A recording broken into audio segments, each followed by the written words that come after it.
Bueno, arranquemos de lleno con este análisis profundo. Hoy vamos a transformar una serie de datos fríos, literalmente, en una escena del crimen fascinante. O sea, retrocedamos al año 1998. Un imponente edificio de 20 pisos colapsa de la nada. A simple vista podríamos decir, bueno, fue mala suerte o quizás las fuerzas incontrolables de la naturaleza, ¿no? Pero a ver, en la ingeniería civil, los milagros y las maldiciones simplemente no existen. Lo que sí existen son los datos. Y a través de los números, las mediciones y la probabilidad podemos reconstruir exactamente qué salió mal. Así que, en esta explicación detallada, nos vamos a poner el sombrero de investigadores forenses. Nuestra principal lupa será la estadística, y con ella vamos a desentrañar el misterio estructural detrás de esta enorme tragedia. Bien, abramos nuestro dossier de investigación. La ruta que vamos a seguir tiene 6 etapas súper claras. 1. El colapso del edificio. 2. Nuestras herramientas de investigación. 3. El análisis de la población. 4. El terreno y el agua. 5. Los sismos y sus múltiples réplicas. Y por último, el veredicto y las causas. Sección 1. El colapso del edificio. La escena del incidente. Para entender de verdad la magnitud de esto, tenemos que ir mucho más allá de los números crudos. No nos sirve solo saber que el edificio se cayó. Necesitamos comprender las circunstancias físicas desde que se puso literalmente el primer ladrillo. Los hechos sobre la mesa son estos. Una estructura de 20 pisos hecha de hormigón armado. Un material súper robusto, claro. Pero, y aquí viene el primer detalle crítico, estaba sentado sobre un suelo de arcilla. Y la arcilla, bueno, tiene comportamientos bastante particulares cuando le sumamos presión y humedad. A lo largo de este análisis, vamos a usar la estadística para hacer que este suelo, digamos, nos confiese exactamente dónde falló todo. Pasamos a la sección 2. Herramientas de la investigación. La estadística descriptiva.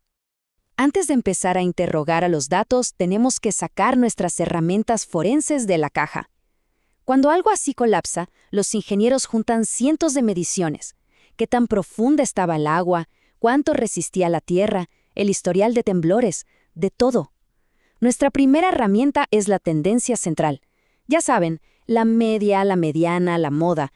Básicamente, estos cálculos nos dicen cuál es el valor normal o típico del grupo. Calcular el promedio de resistencia del suelo o la magnitud de los sismos nos va a decir si esto se construyó bajo condiciones estándar o si desde el día 1 el riesgo base ya era altísimo.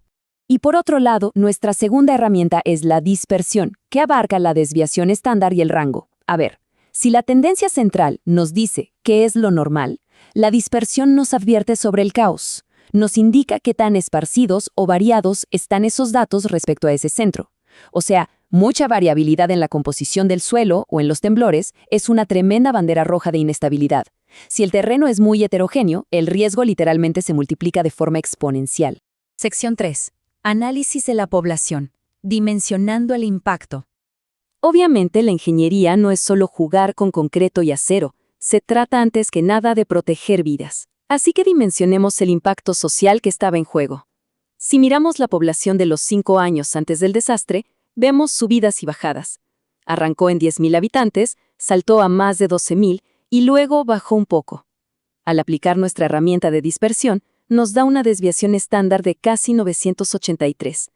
Esto nos dice que sí, la población fluctuaba moderadamente, pero siempre mantenía una base constantemente alta de personas viviendo y transitando por ahí. De hecho, al calcular la media, el número es contundente, 10.880 habitantes en promedio. Esto no era un edificio en el medio de la nada.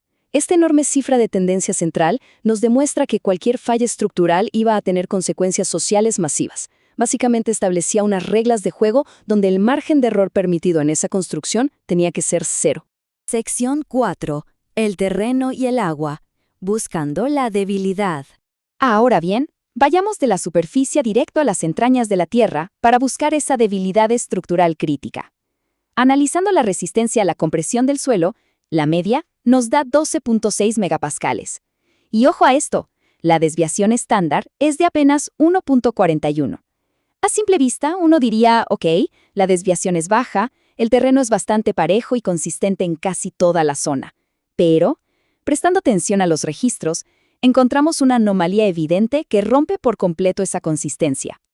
En la tercera muestra, la resistencia se desploma, cae a 10.8 megapascales. Esta es la primera gran grieta en nuestro caso forense, porque claro, el promedio general del suelo parecía aguantar, pero un buen promedio no evita que todo colapse si tienes un punto de falla supercrítico localizado justo debajo del edificio. Para que se entienda mejor la gravedad, al agrupar la frecuencia de estas mediciones, el peligro se vuelve innegable. Hay áreas de resistencia alta y media, sí, pero también tenemos valores estancados en la categoría de baja resistencia. Y recordemos de nuevo el material base, estamos hablando de arcilla. La arcilla ya de por sí tiene mucha menos capacidad de carga. Esta distribución nos confirma que debajo de esos cimientos se escondía una vulnerabilidad letal. Entonces, la gran pregunta es, ¿por qué ese punto específico era tan débil? Bueno, fíjense en esto. Cruzamos dos variables clave, la profundidad del nivel del agua subterránea versus la resistencia del suelo. Y los datos gritan la respuesta. Cuando el agua está lejos de la superficie, a más de 6 metros, la resistencia sube a más de 13 megapascales. Súper bien. Pero, cuando el agua es poco profunda, a solo 4.9 metros, la resistencia cae en picada a esos fatales 10.8 megapascales. Hay una correlación directa. El agua superficial estaba literalmente ablandando y convirtiendo la base de arcilla del edificio en una esponja. Llegamos a la sección 5. Sismos y múltiples réplicas. El catalizador final. Ya sabemos que el agua había comprometido seriamente el terreno. Pero seamos sinceros, un suelo débil por sí solo rara vez tira un edificio de un día para el otro. Necesita un evento activo, un detonante. Si revisamos el registro sísmico de esos 10 años, la magnitud promedio era de 5.36. Pero lo que realmente asusta aquí, gracias a nuestra herramienta de dispersión, es el rango. La diferencia entre el sismo más débil y el más fuerte registrado es de 1.7 grados. Hablamos de una brecha de energía inmensa, lo que significa que el edificio estaba siendo sometido a exigencias extremadamente impredecibles y variables. Y en medio de todos esos eventos, sobresale el gran villano de la historia. Un valor atípico máximo, un sismo de magnitud 6.2. Eso es una fuerza destructiva formidable. Solo imaginen esa cantidad colosal de energía sacudiendo de golpe unos cimientos de arcilla que, como ya vimos, estaban blandos y totalmente inestables por culpa del agua. Simplemente no había forma. La demanda física sobrepasó abrumadoramente la ya comprometida capacidad de la estructura. Y los números nos muestran algo más, un comportamiento súper importante. Al analizar la relación entre la magnitud del sismo y el número de réplicas, la estadística revela una relación peligrosísima. Un sismo menor de 4.5 generaba 15 réplicas, pero los más fuertes, como uno de 5.4, desataron hasta 23 réplicas registradas. O sea, el castigo no es de un solo golpe, es una paliza estructural que viene en oleadas constantes. Y esto nos obliga a preguntarnos ante semejante desastre, ¿fue un solo error aislado el causante de la tragedia? La respuesta estadística es un rotundo no. Imaginen un alambre de metal. Si lo doblan una vez, seguro aguanta. Pero si lo doblan una y otra vez con fuerza, que es exactamente lo que hace un sismo mayor seguido de decenas de réplicas, sufre fatiga estructural y termina rompiéndose. Y ni hablar si ese alambre está anclado en barro blando. Sección 6. El veredicto y las causas. La tormenta perfecta. Bueno, es hora de sintetizar nuestro análisis forense y ver cómo todas estas variables aparentemente inconexas convergieron en el mismo punto para crear una verdadera tormenta perfecta de la ingeniería. Fíjense cómo se va apilando el desastre paso a paso. No fue el destino. Lo probamos estadísticamente. Paso 1. La arcilla húmeda, debilitada por el nivel de agua altísimo. Paso 2. El sismo de gran magnitud golpeando justo esa vulnerabilidad. Paso 3. Las múltiples e implacables réplicas que no dieron respiro. Y el paso 4. La culminación, una fatiga estructural masiva e irreversible. Fue una reacción en cadena totalmente predecible si cruzábamos los datos. Y cerramos nuestro recorrido de hoy con esta poderosa reflexión. A ver, está clarísimo que analizar tablas de datos no va a reconstruir ese edificio caído en el 98, pero la probabilidad y la estadística no existen solo para documentar tragedias pasadas.